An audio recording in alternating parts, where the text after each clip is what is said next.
سونے والے لوگ ہیں اور پھر دوپہر کو اٹھنے والے لوگ ہیں، تو رات بھی میں 3 بجے سویا ہوں، تو عملاً میرے ذہن کا RTS سسٹم بھی بیٹھا ہوا ہے۔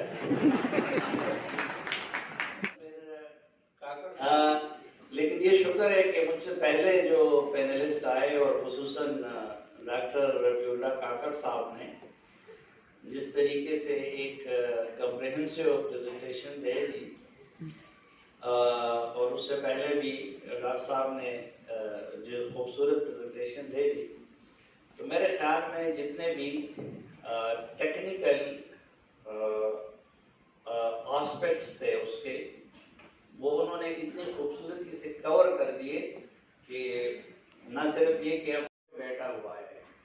اور وقتاً فوقتاً اس کے ساتھ کبھی ویتنام کے ذریعے، کبھی جاپان کے ذریعے، کبھی کسی اور کے ذریعے چین کے ساتھ پنگے بازی کرتا تھا۔ لیکن جب چین آ کے